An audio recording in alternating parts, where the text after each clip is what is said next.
It's clear enough now. Boy stole all that money to pay for the negative. The bastard's never sent it. Just another print as a reminder. How could they have taken this? They were obviously trailing Boy. Telephoto lens. It's an old Dodge. You were in the car. You wouldn't ever see them. You've shown this to the police. Well, of course I have. But that's what he was trying to prevent. Did you see? Yes, I see.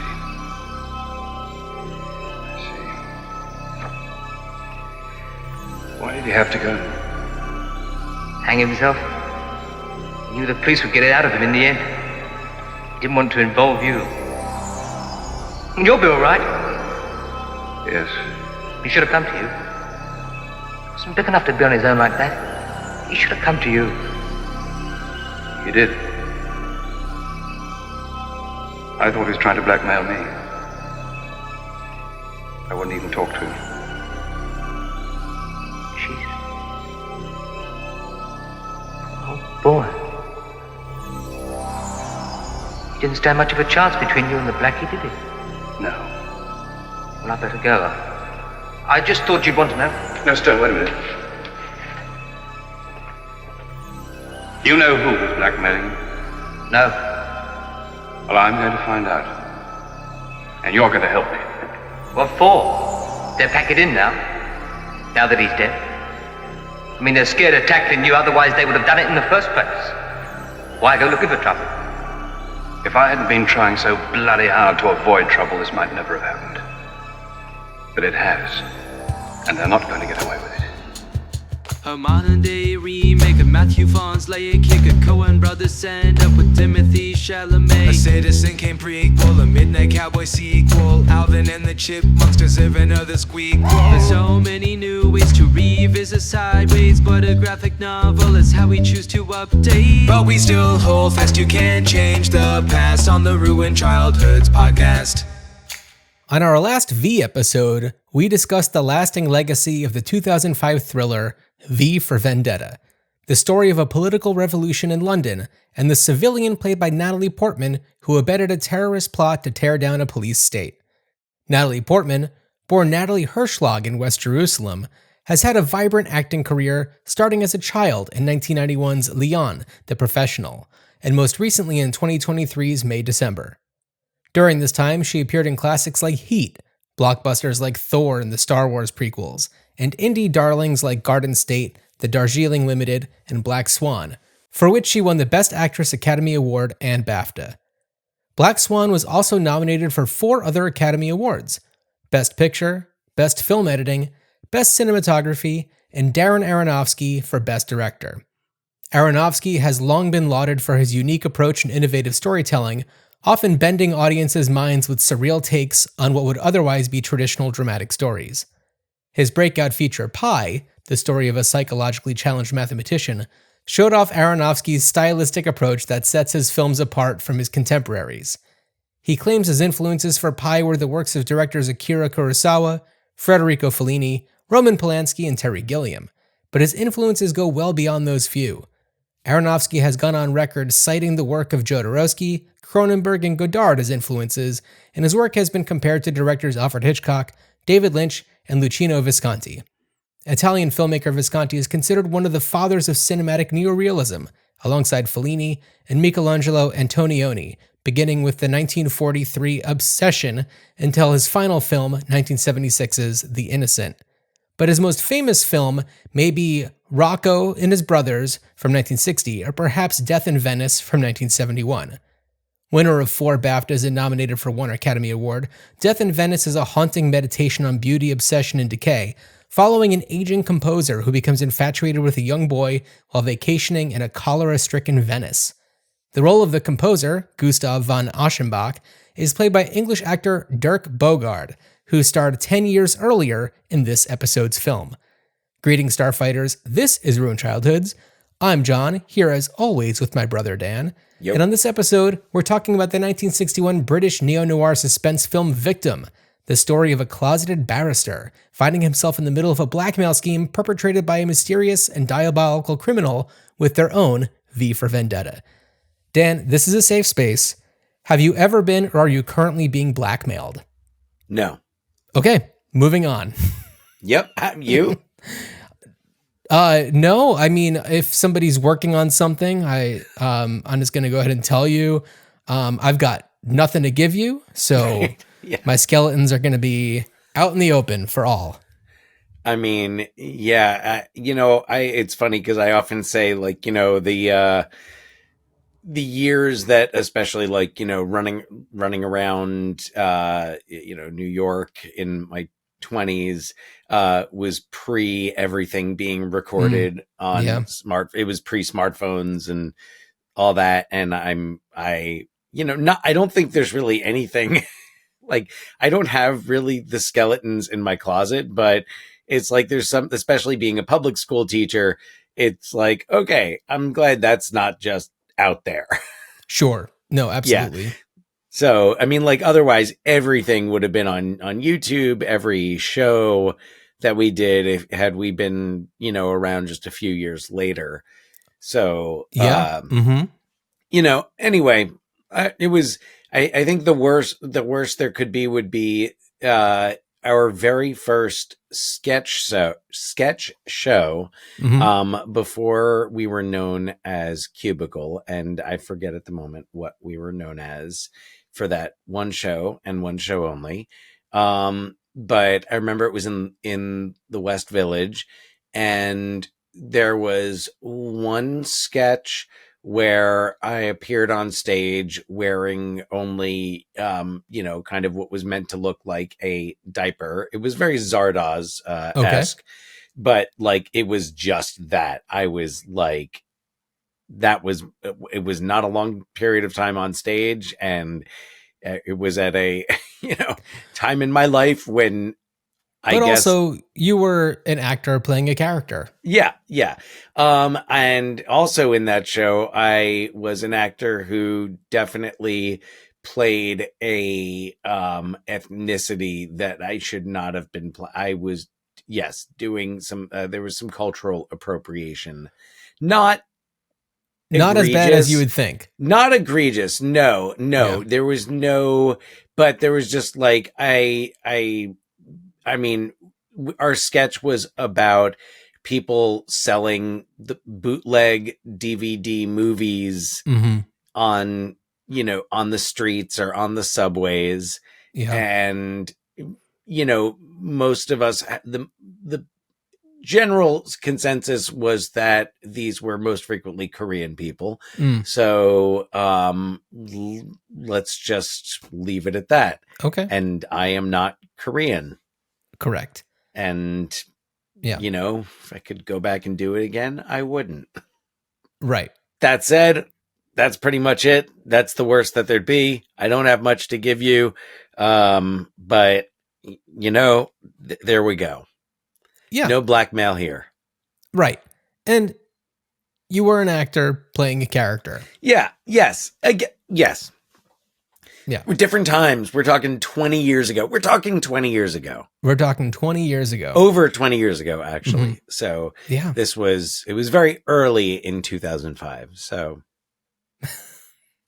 yeah, just on the cusp of YouTube coming into existence. And everybody being able to just and upload to YouTube and right. Yeah. So anyway, John, so neither of us have ever been blackmailed. And unfortunately, that is not the same for the characters in Victim. Was this your Although first if you time? want to try and blackmail us, email us ruinedchildhoodspot@gmail.com. See what you come up with. Absolutely. We're mostly curious. We're not going to give you anything, but we'd love to know what you come up with. It's a challenge. I don't know. Should we give someone should we offer some free merch? We don't have I mean, we have merch. Go to ruinedchildhoodspot.com to see our TeePublic store. But I don't know. Yeah, see what you can extort us for. I don't know. Absolutely. It's the Ruined Childhoods Blackmail Challenge. We're announcing it right now. See what'll get us to I love it. This is our first challenge. Yay. We're only almost 300 episodes into this thing. But but here's the deal though. To be eligible, you do have to have watched the film Victim. Right. And we will quiz you. yes, absolutely. You will not win if you cannot answer questions about this film. Questions that you would not be able to answer just from listening to the episode, by the way. Right. And we are not going to spoil this movie. There's a lot about this movie that like you have to talk about the things that happen during it, but I feel like as long as we don't give away the surprise of who the main blackmailer is, I feel like we're okay. Yeah. Because people should watch this. It's great. Yeah. And there's plenty to talk about around this movie that doesn't involve revealing or spoiling anything. Mm-hmm. So, yeah. And this is not a movie that I had heard of before. That's something that's really cool about this particular series, especially as we are going back down the alphabet from Z.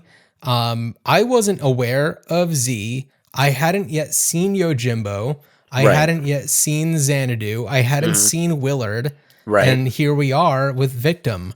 I think that the streak ends there, as we'll find out when we get to the end of the episode and reveal what we're doing on our next episode. But this podcast, for me, has been a great way to learn about movies or to give myself the opportunity to watch movies that I otherwise haven't had the chance or just it hasn't come up. There's never been a sense of urgency. It's kind of like they've been movies that have been on the periphery. Movies like, a movie like Zardoz, I think if it was streaming more frequently on any of the services I subscribe to, I probably would have seen it before, but this was the prompt. This was what made it happen. And like other films, Z had been on my radar. It had been something I had heard of, but it was kind of like, all right, when am I going to kind of just say, I'm in the mood to put this on? Right. And, it wasn't a movie that I thought of as a satire. I thought it was going to be a pretty like serious kind of like, Oliver Stone in his prime style, political intrigue. And we talked about the, similarities between Z and JFK. Oh, of course. Yeah. So, in many ways it was that, but it was its own thing, totally. So much. So, but yeah, totally agree with you. And this has just been a great device for, finally watching those movies, checking them out, watching Xanadu and saying, okay, now I feel qualified to talk about that. Going back and revisiting something like The Usual Suspects, which gave me a new perspective on Kaiser Soze. My theory has changed. Okay. I'm, revisionist view on that, but you have to go back and listen to the episode if you want to hear who I think is Kaiser Soze and why. Yeah. So anyway, John, any other major discoveries? I'm just kind of going off the top of my head here. Well, what I was just thinking is that a movie like Z was very radical. It was a radical form of protest in itself. A narrative fictional version of a very real thing that had just happened years prior, including a lot of people who were very active in that moment in Greece. And the composer whose work had been banned. And so now talking about Victim, which is a really fascinating movie to watch, especially in 2025, and just looking back at, this is 1961, and we're talking about a England in which it was illegal to be homosexual. An out homosexual. And there's this whole, and I'll let you do a synopsis in a second, but there's a whole cottage industry of blackmail that comes about because of it. Right. And this was like a real thing that actually happened. And if I can add, you talked in the introduction about V for Vendetta, and it hadn't even occurred to Our me London until you mentioned movies. it. What a connection! The persecution of homosexuals. You know, Stephen Fry's character is kind of the embodiment of that in V for Vendetta, and how similar. And it actually, it's funny because I honest to God hadn't thought about that. But this will kind of come full circle. Yeah, no, absolutely. Do you want to do a little synopsis and then we'll really get into it? Yeah, here, let's go. Here we go. Victim from 1961. Melville Farr is a rising star in the London legal system. He has a loving wife, a beautiful home, and the luxury of a housekeeper. When he finds himself involved in the tragic death of a young man, he is caught at a crossroads. Does he protect his reputation and future by keeping his true involvement a secret? Or risk everything by telling the truth about a past he can no longer deny? As Melville Farr, we have Dirk Bogarde. As his wife Laura, we have Sylvia Syms. As Tiny Calloway, a prominent stage actor, we have Dennis Price. Anthony Nichols as Lord Charles Fulbrook. Also in the cast, Donald Churchill as Eddie Stone. And I'm gonna not. I have to bring up the cast list so I could see. Peter McHenry. Peter McHenry as Boy Barrett. Jack. He's listed as Jack Boy Barrett, but they really only ever call him Boy. At the beginning, they call him Jack, and then they kind of switch over to calling him Boy. Okay, yeah. I mean, you know what? That might have been while I was still it was kind of tough to keep the characters straight, and Oh, you think so? Well, it was tough for a little. I guess, you know what? There were I had a few stops and starts with the movie, and then eventually I actually did watch it. You know, I would say 2/3 the second 2/3 of it in one sitting. You know, the only time where I was a little confused about names is when I first noticed the name Phipp come up. Yeah, and I wasn't sure if that was a nickname for Jack Barrett. Right. Phipp, played by Nigel Stock, is a friend of Boy Barrett's who is a car salesman. Right. And you see him go to him. Like, eventually it comes together, but they really don't, like, spoon feed you. No. And I love the way that this movie does that. No, absolutely. And, like, especially in the way it begins, and especially watching it from the contemporary perspective, is, you know, the cops are after him, and it's like the cops are after him because he's gay. Like, when you are kind of the like, cops wow, are after him because he has been caught extorting money from the business where he works. Oh, right. So yes, the reason why he's on the run is because he was caught yes, stealing this money from his company. But, and yeah, so that's why he's on the run. And the reason why it's especially harrowing for him is because he knows that if he gets caught, then the reason why he has been stealing this money, which is because of blackmail, will expose somebody else who he cares about very deeply. Right. And what's awesome is that, like, you get into this movie and you're not being told what exactly is going on. You know that this kid is on the run. You know that there's something going on about this photograph. And you track him doing all these things. And for a while you're just like, oh, okay, I'm pretty sure that's not Dick Bogarde. So why are we following this character so much? Who's being snubbed by, you know, Dick Bogarde's character, Dirk. And so I was wondering for a while, like, what is going on here? And then once, you know, Dirk Bogarde's character, Melville Farr, a really cool name, becomes more prominent in the story, it's just like, Okay. And I was riveted. I was at the edge of my seat this entire movie. Yeah, it really does have that effect. Once you can, and this is why I was really glad I was able to sit and watch a good part of it in once and really be able to sit and I wasn't doing anything else and was just able to kind of to focus. And yeah, it keeps you on the edge of your seat. The way that information is revealed is great. And like, there's a reason. So, I mean, normally we don't hesitate to reveal plot points and specifics about a movie that is this old, like, like half this old. Yeah. But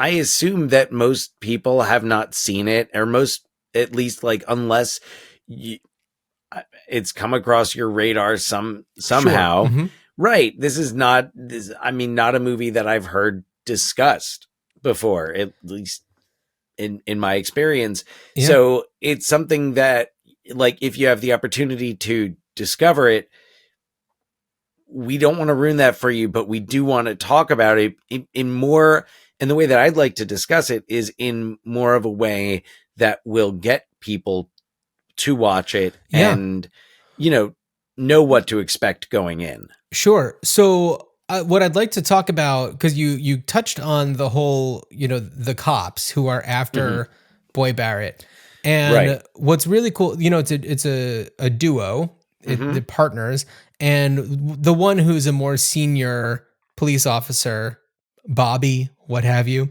has empathy and is not just like, oh, this person's gay, so they're guilty. It's not right off the bat, like, because they are somebody who we are discovering is homosexual, they are just wrong and bad. It's the partner who is a little behind the times there. Oh, yeah. And we get to see the way that this cop, which is like a cab except for this guy, I guess, really wants to get to the bottom of things and right the wrongs, because for him, the crime isn't so much, the stolen money or homosexuality. It's, why was this money stolen? Right. Because there's a crime there. Yeah. And he sees, so who we're talking about here is that's Detective Inspector Harris is John Barry, or played by John Barry. That's the senior officer. His partner is Police Sergeant Bridie, played by John Kearney. And yeah, they do kind of represent both sides of that. And for Bridie, it's just like it's wrong. It's against the law, period. Go that. It's wrong. And,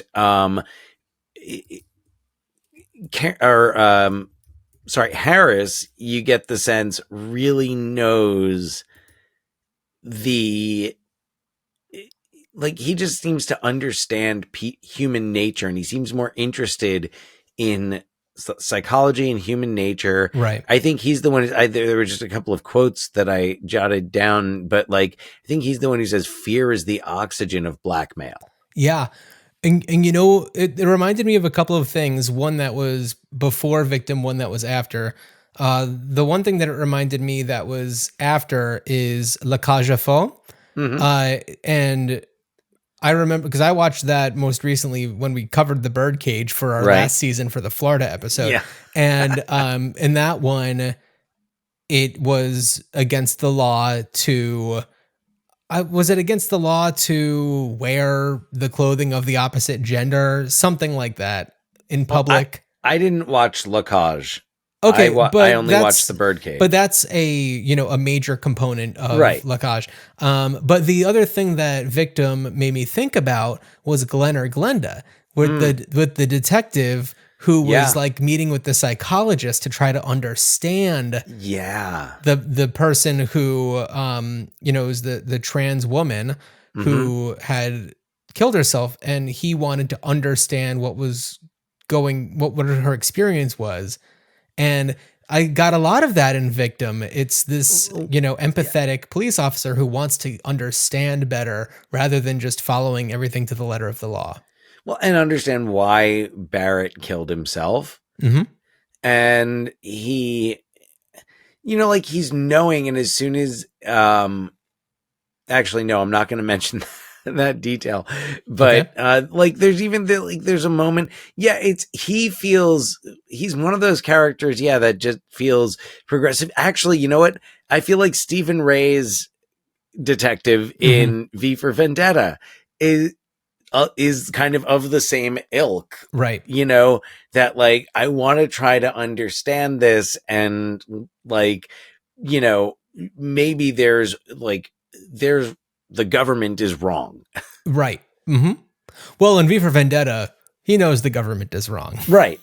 Yeah, absolutely. Yeah. There's a little bit more of an evolution for the cop in this one. And I would say cops, because by the end, I feel like the partner, yeah, not a changed person, I would say, but like a little bit more on the right side. Starts to buy in there. Yeah.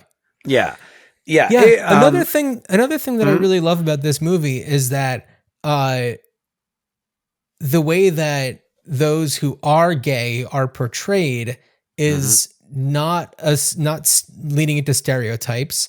The closest we get is the guy who owns like the bookshop, who is just, I don't know, a little bit more of a dandy, but like he's a sophisticated person. Even the actor, Tiny, whatever, like,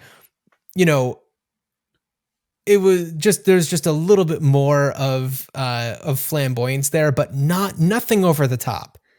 Right. I mean, and I think the actor also, that's Tiny is the actor. Right. Yeah. The bookseller is Harold Doe. So yeah. And yeah, like who he really, like, I guess Boy worked for him.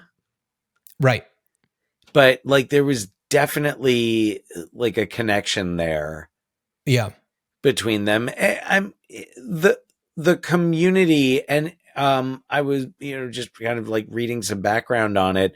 The bar that they all hang out at, that was known to be a like prominent gay bar in the West End. And it was like, they filmed there, and it was one of those kind of, if things. Right. Because of course it couldn't be open. This was not rainbow flags. Oh no. Yeah. No. So, but it was right by the theater where Oliver was playing at the time, right? Which is interesting because there's and I love, it's a touch that I love, and we're not giving anything away, but like the cops make an Oliver reference. Detective Harris. Do they? Yeah, he says something about Bill Sykes. He references Bill Sykes. Bill Sykes is the villain in Oliver. Wow, I did not put that together. Just a cold-blooded killer. But it's if and musical and theater. I know my musical theater. Well, I don't know all my musical theater, but like Oliver, like I haven't seen it in forever, but I know I saw enough community theater productions of it to know like who Bill Sykes was. And they make the reference to Bill Sykes, and it's like, oh, okay. So like, it makes sense. They work in this area. He's like seen Oliver. It's also like, the big hit. It's the, Les Mis in American Psycho. Yeah. It's like, sorry, I got tickets for Les Mis. Got tickets for Oliver. So it's just really nice touches like that. And there are other things about the script that, without giving anything away, were just so handled in such a way that as an audience member, if you're engaged and you're right there, there are things that you see that you just come to a greater understanding about, not just about the characters, but about the society that this movie is about. Yeah. Or the type of society represented in this movie, which, I mean, this was the reality in England at the time, but like, it could be literal. It could also be symbolic. Yeah. And we haven't even talked about Dirk Bogarde really yet. Oh no, God, he's great. He's so fantastic. Sylvia Syms is also amazing in this. Yeah. And they are this married couple. She knows that he has had, homosexual tendencies and dalliances in the past, but like is a little left in the dark about what was going on with Boy Barrett. There's a person, right? There's somebody in his past that she knows about, and that's another aspect of the story that like the layers peel away. Yeah. As you go and you find out more and more about his past, and Sylvia Sidney and Dirk Bogarde play those scenes Sylvia so Syms. well. Sylvia Syms. Well, now we've each mispronounced or missaid one of the actors' names, so we're even. All apologies. Moving on. Yes. So Sylvia Syms is really fantastic. I really appreciate the way that she approached this character. I loved the character of her brother. Mm-hmm. I thought that was a really smart way to introduce another perspective that's close with them. And I feel like what they could have done so easily is made it somebody who was like a friend of theirs, and then it puts into question their relationship. Right. But especially because he is a widower. Mm-hmm. And so, he's a single man, and there's a question of him, finding somebody else, and like, but because it's her brother, there's never a question of like, well, I don't know, is there something there? So I appreciate the way that they approached that. Yes, likewise. Absolutely. That would have been so cliche and would have ruined it, would have taken away. Mm-hmm. And didn't. Absolutely. So, yeah. But yeah, I think that the movie itself just like really worked for me. It was a subject that, especially seeing something in 1961, was extremely compelling. It kind of also gave some perspective as to just like, look, especially, 2025 in the United States, it's like, okay, look how far as a society we've come. And this is, what's at stake if, we let certain people have their way. It could easily slip back to this. Yeah. And it's a great reminder that this was a real thing. Like this, even though it's not a true story, it's, based on real things. Well, yeah. I mean, and Dirk Bogarde was gay. Yeah. And like there were a lot of actors and a lot of other people in the industry who had to stay closeted so that they could keep their, their reputation, their career, really. And, if they would be ruined. You couldn't be, and it like, it's kind of like, we've come so far, but also we've got a long way to go. Totally. It's all just hanging on by a thread. No. No, absolutely. Yeah. But what also this movie, it is a fascinating story of intrigue, keeping you guessing as to like who the blackmailer is. There are red herrings in there that like get you going the entire time. And like itself is just like such a well-structured movie. And Basil Dearden, who directed it, clearly just put so much care into making this movie not feel like, it didn't exist then, but like an after school special. Or exploitative. Absolutely. It was anything but. And I don't know much about Basil Dearden and his, personal life. I mean, according to Wikipedia, he directed, he started in theater, and then, let's see, he directed for TV. And then, but he was married to women. Yes, divorced from Margaret Ward, and then was married to Melissa Stribling, presumably until his death in 1971. He's only 60 years old. Man, what a bummer. Well, this picture on Wikipedia of him is such a cool like 60s director. Those glasses are. He looks awesome. Else. He looks so cool. Fantastic. Yeah, no, like I'm like this dude definitely like hung out with Robert Evans at some point. That's the vibe. Well, I mean, I don't know if there really would have been much overlap. Actually, no, died in 1971. So maybe not. Maybe, I don't know. maybe It depends not. on what he was doing in his later years. So, Right, and also it's like not a Hollywood guy. This is an England dude. Actually, yeah. Yeah, and also this movie was just like, ooh, London in the early '60s. It just looks so cool. It does, and it's funny because, have you been to London? The only time I've been to London was when I was on my way to Belgium for when you were getting married. And Correct. I just did one night in London, and I wish I could go back. I know you've been more recently. I mean, for like 3 nights. But that's still like awesome. And it was still like looking at where they were and like where they were going. It really like, it's so cool that a lot of London still kind of looks and feels that way. Like definitely not the same. It's definitely got that 2025 glare to it. But, you know, yeah. Oh, and going back to Basil Dearden, he actually had worked with Dirk Bogarde directed him in a film called The Gentle Gunman, which it says I don't know much about it. It says it was an IRA thriller.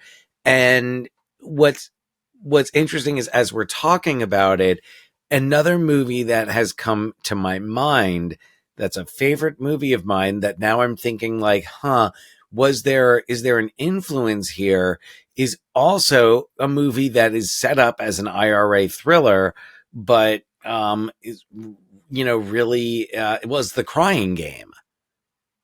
Right. And, you know, even though, you know, now we, you know, look at it and we would probably change some ways that, you know, I'm trying to remember the main, you know, Dill, the portrayer of, you know, the portrayal of the main character Dill. But if you look at it, you know, looking at it at that time, 1992, when it was doing something very different but also kind of like it's a movie that really also reveals itself slowly in layers. Not so, I mean, it's not as complex as Victim, but, you know, it's just another movie that, you know, kind of came to mind as something that like it's a thriller, but it's also more than that. The connection, kind of the LGBTQ plus connection there, is secondary to kind of the noir. Well, I would say Victim is noir, but the neo-noir aspects of The Crying Game and the way that it works as a thriller, but also as a character study and a study of, you know, human nature. And it's very obvious about human nature because it also goes into the whole like Scorpion and the Frog story. It first happens in the exchange between Stephen Ray again. I was going to say, I was like, isn't Stephen Ray in that? Dude, the Crying Game, I thought Stephen Ray was so cool in that movie. And I was like, all right, if Stephen Ray is in it, I'm going to watch it. And was, you know, became a fan of his work. So I always enjoy seeing Stephen Ray pop up in things. It's been a while, but The Crying Game was my introduction, and like I saw that in the theater because I don't know. There was like IRA thrillers were big in the early 90s. There was like the Patriot Games and In the Name of the Father. Well, Dan, it's funny that you started to mention other IRA thrillers that were from around that time, because as soon as you started to talk about, you know, an IRA thriller, the first thing that I thought of was it The Devil's Own? Is that the one? Oh, yes. The Devil's Own, Pitt, Harrison directed Ford. by Alan J. Bakula. Yeah. Mm-hmm. Yes. Yeah, no, I watched at least part of it not too long ago Yeah, that's a good movie. I feel like I've learned so much about the IRA through that period of filmmaking that I'm just like, I'm fully educated. I know everything there is to know. Well, not about the crying game, but about the IRA. Well, so you have to have seen Patriot Games, The Crying Game. So you have to have the games double feature there. You have to have those two. In the Name of the Father. In the Name of the Father. You have to get that in there. Michael Collins, it might be good to start with Michael Collins, even though chronologically Michael Collins came out in 1996. Right. But Michael Collins tells the history of the Irish Republican Army. And let's see, if you wrap it up. Well, The Devil's Own. Come on. The Devil's Own, but there's another one, Some Mother's Son. I didn't, which I actually don't, it's been forever since I've seen it, but with Helen Mirren. And then I think does that do it? Is that? To my knowledge, yes. Any other must-haves in there? I feel like there are some real heavy hitters in there. Oh, all of them. And you get double Harrison Ford. You kind of bookend it with Harrison Ford, don't you? Because if you start with Patriot Games and you wrap it up with Devil's Own, you get a nice arc in there. It's a beautiful arc. Harrison Ford, man, a solid 1997, Air Force One, The Devil's Own. I was thinking about Air Force One not 2 hours ago. Of course, because, I mean, don't you think about it approximately every 2 hours? Yeah, well, is it just me? You know, in our current political state, to think about a potential really cool president, it's just like a little fantasy that I have. I just disappear into that daydream and like where you have like a really strong woman as the vice president again. Glenn Close. Yeah. Actually, Glenn Close would be, I mean, Glenn Close would be great. Yeah. And then, you know what, when I was thinking about Air Force One, I was thinking about, and you might, I don't know, we did that for this podcast, right? Was that during our fictional president run? Yes. So I remembered that we weren't fixated on him, but there was one character who's like, the actor's main job is just running into rooms and giving news. Yeah. Like every single scene, he runs into the scene from another room to like deliver information.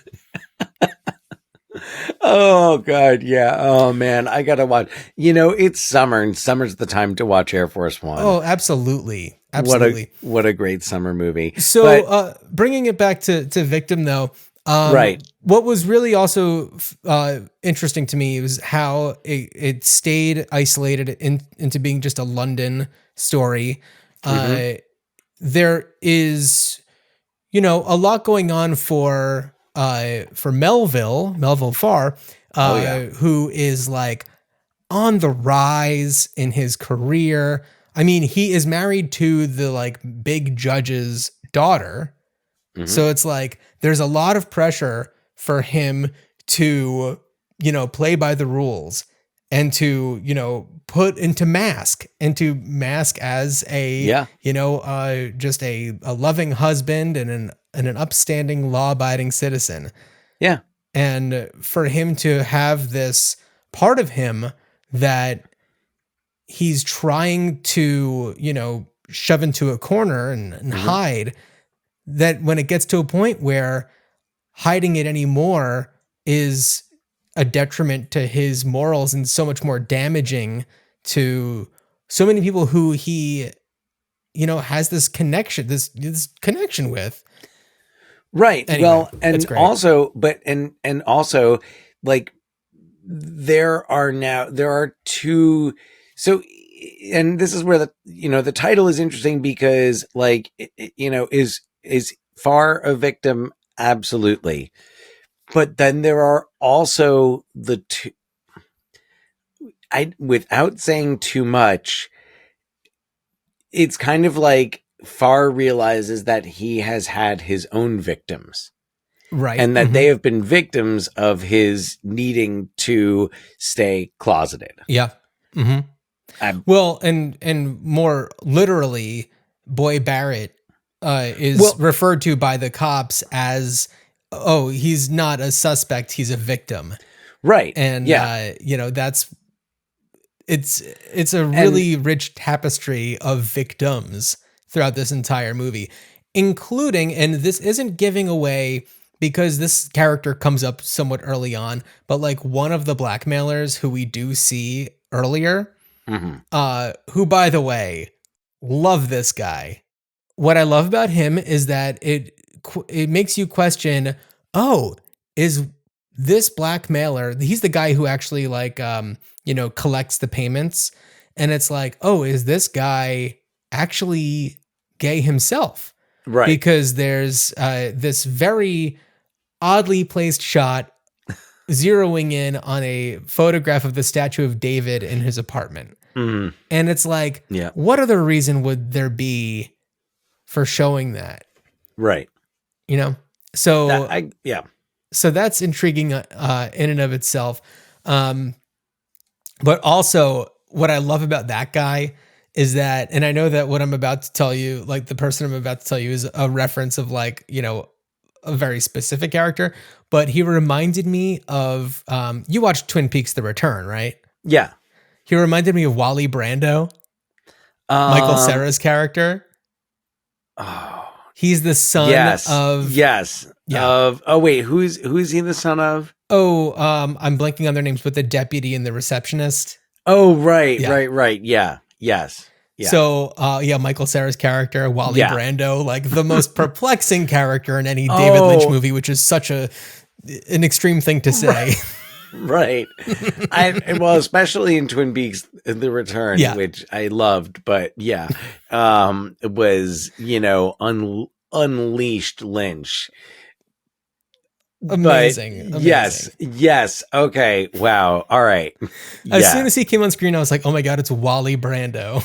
That's so funny. Oh, damn. I wish I just did not remember that. Well, Dan, I feel like we are in agreement that this movie deserves to be seen.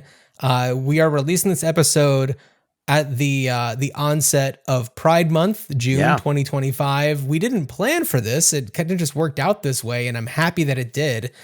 Dan, what in the world would you do to revive this movie in some way? Well,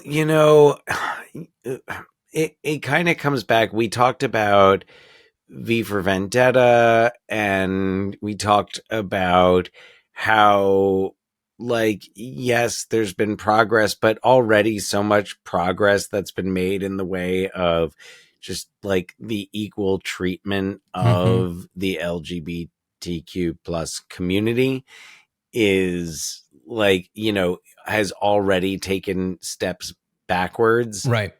And could continue to go that way. So something that I was thinking about, and it almost feels like kind of the same concept, like a similar concept has been done to recently, but to remake it in what is set up to be, or, to make you think is the 1950s. Okay. And, in the UK, set it there, set it in the United States, set, be vague, whatever. But where it actually turns out to be the not too distant future. And like, I was writing that and I was thinking about like, it's kind of like how Don't Worry, Darling.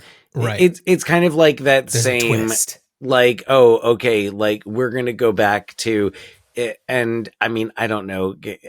Can I ruin Don't Worry, Darling? Can nobody cares. Like, there were a lot of things about Don't Worry, Darling that I was like, that's a good idea.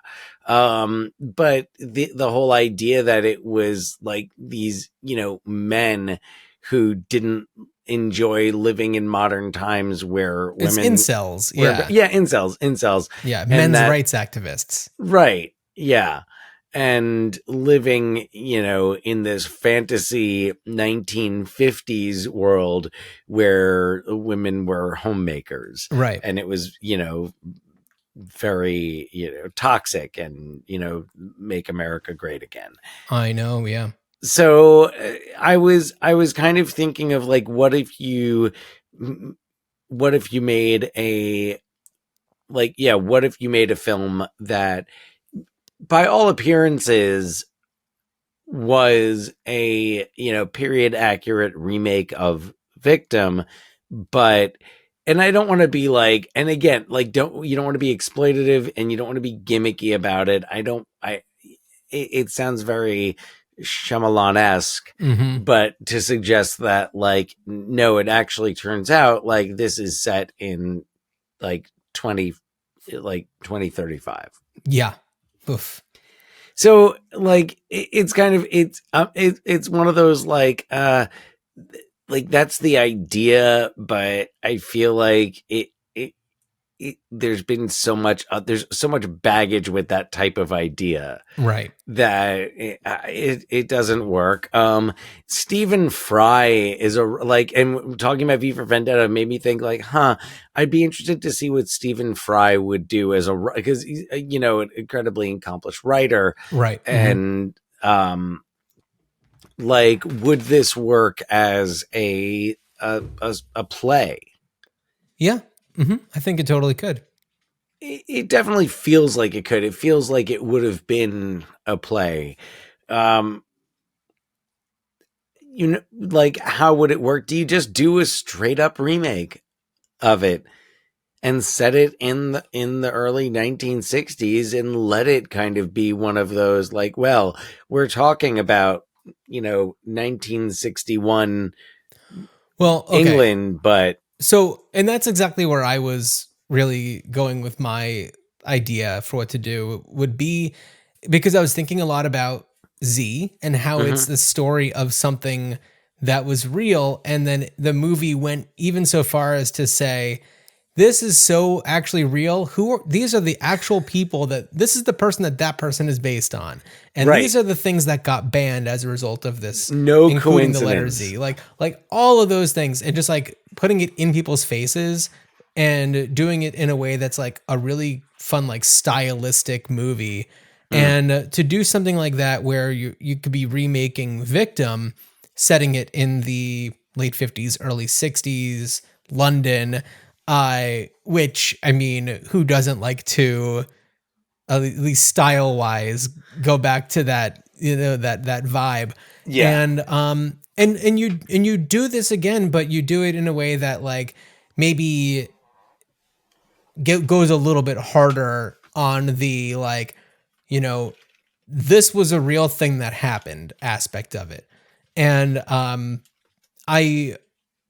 thing that we didn't really talk about, we touched on, but Dirk Bogarde, the main character who's a gay man is being played by a gay man. Yeah. And especially in 1961 for that to be an out gay man. Well, I don't think that he was out. I think that he was, it was kind of like a, if you know, if you know kind of a thing. Like it wasn't like announced or anything like that, but like, somebody who wasn't afraid to play characters who were gay. I mean, in the intro I did, he's playing another gay character in Death in Venice. And, he takes these roles on purpose. He takes these roles because it's, telling stories properly about, people who were gay in times when it was even less okay to be gay than it is now. And, for quite a long time, and even still, we have a lot of these types of characters who are being played by, cisgender straight people. And it doesn't have the same impact. And it's like, you know what? Not really your story to tell. And so for, an actor like Dirk Bogarde to be in this position is, I think, what would need to happen should there be another version of this kind of a movie. My other idea was to, since Target has rolled back all of its DEI initiatives and I've been seeing people post online pictures of what's in their Pride section now. And it's like the most upsetting, disgusting stereotype things. We have the victim collection, powdered wigs. That's basically it. Just Dirk Bogarde's disgusting powdered wig. Oh yeah. Yeah. That's it. That's basically it. Yeah. Yeah. Yeah. No, I was trying, as you're talking about it, I'm like, who would be the right filmmaker to take on this project? I was looking up, Steve McQueen. Steve McQueen would be cool. Yeah. I mean, it doesn't look like he is, he's not gay. So yeah, Luca Guadagnino. I think who would be the obvious choice? I think. Right. Yeah. You see, I have not yet gotten familiar with his work. I don't know if I've seen Guadagnino. I think I pronounced it wrong. His actually Guadagnino. Yes. So I mean, he just did Queer, which, in comparison to his other 2024 film Challengers, is the lesser movie, but another movie that is all about sexuality and companionship, and then of course Call Me by Your Name, which is also about people exploring their identities, and that one in the 80s. I don't know. I mean, I feel like if somebody's going to do this, he's the obvious choice. And he is gay. According to Wikipedia. Well, then, yeah. I mean, I just always assumed so, but yeah. Yeah. So, I mean, yeah, that sounds, and I mean, yeah, like I said, I am not familiar. I'm looking at his filmography here, and yeah, I am unfamiliar with his work. Really? Have you seen anything? No. Okay, Call Me by Your Name is a completely stunning, beautiful movie. Ignore the Army Hammer of it all. I think he's actually very good in the movie. It is. It's kind of a bit of a comfort watch for me, just because of the style and the sounds, and Timothée Chalamet is really excellent in it. And everybody in it feels right. Who's in it that's incredible is Michael Stuhlbarg. Oh, I am a fan of his. You'll watch him because he plays Timothée Chalamet's dad, and you'll just be like, oh man, to have a dad like that. Wow.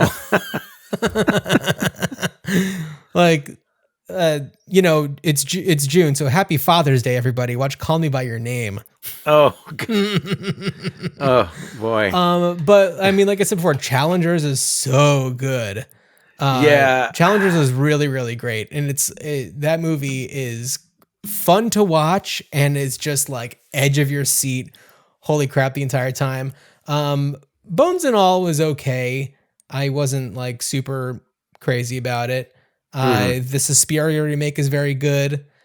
I think that Queer is very good. It reminded me a lot of The Rum Diaries. Okay. The Rum Diary, is it singular or plural? I think just singular. I think it was just one diary. Yeah. It has a lot of similarities to The Rum Diary. Okay. Yeah. Yeah. But Daniel Craig is excellent. Jason Schwartzman's really good in it. It's good. I recommend it. Yeah. But yeah, he is the person, like the obvious person that I would put in charge of a Victim remake, should there be one. That is all. If any of you listeners or watchers on YouTube or Spotify have ideas on how you would want to bring back Victim, email us ruinedchildhoodspod@gmail.com. Check out ruinedchildhoodspod.com for all of our cool stuff, including our TeePublic store. And if you blackmail us and find a good blackmail, perhaps you can extort us for an item from our TeePublic store. We'll see. It's the Ruined Childhood's Blackmail Challenge. Awesome. I can't the ball wait. is in your court. Fantastic. So, all right, it's time to talk about where we're going next for our next You episode here, and this is certainly a movie that people have heard of, and certainly a movie that you and I have seen before, but can't wait to watch it again. It's 1989's Uncle Buck, written and directed by John Hughes, starring John Candy, Amy Madigan.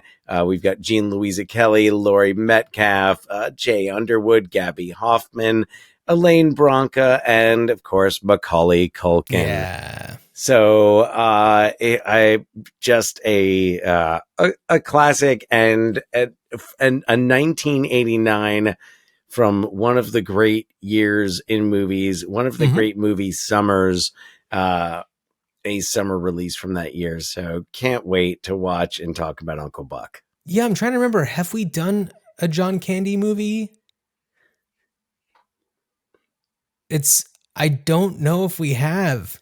I don't think we have. That's cannot a crime. I think this is our first John Candy movie.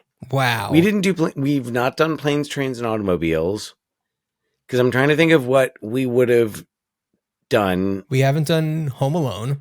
We did not do Home Alone. We did not do Vacation. We have not done no, he wasn't in. You know what, Dan? We almost did Volunteers for this very episode. That's true. Yes. Yeah. Well, anyway, I am really excited to revisit Uncle Buck and talk with you about that. I mean, have we done a John Hughes movie? I don't think we have. Because that's a really weird one to touch. And I feel like Uncle Buck is the right one to talk about. I agree. I agree. So I'm psyched. Let's go. Let's do it. Well, Dan, as you are running from the cops with your buddy Boy Barrett, I wish you a good journey. Good journey.